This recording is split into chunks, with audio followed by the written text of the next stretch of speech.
Becoming a parent comes with many joys, but also many challenges. Here to help us plan financially for a new member of the family is Daryl Dagit with Savant Capital Management. Good morning, Daryl. Good morning, Kristen. We're talking adding a new member to the family. Very joyful, but also a lot to consider. You're adding a whole nother person, a whole nother mouth to feed.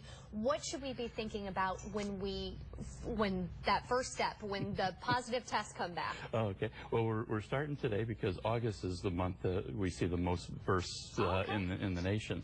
So this gives you a couple months of planning for most of your parents out there. Smart. The things you want to look at. Take a look at your budget. A lot of people these days, especially the younger ones, they don't even write checks. They don't really look at the budget. There's some really good programs or apps out there, mint.com, that can really start helping you track those things. And then consider what are your fixed costs and what are going to be your variable costs. What new costs are you going to have? You're going to have another mouth to feed. You're going to have diapers. You're going to have all those type things, medical bills. And, those are the things you want to take a look at right away and see, where are you going to be financially? And then also consider sometimes one parent may want to stay at home and be with the child.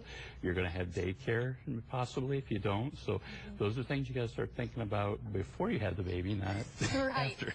And that's start saving before you start thinking about having children. Yeah. And I've said over and over again, make sure this is the time you make sure you have that 3 to 6 months emergency money for expenses in the bank so if something happens. Saved away. And in case something happens, estate planning changes when you add a new person too.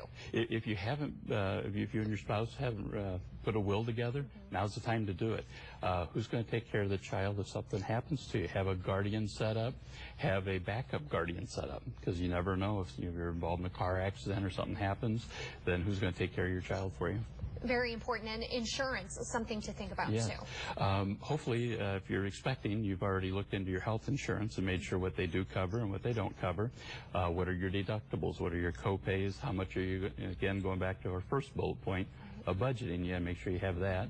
What if you are disabled? A lot of people don't think about disability until they start to have children.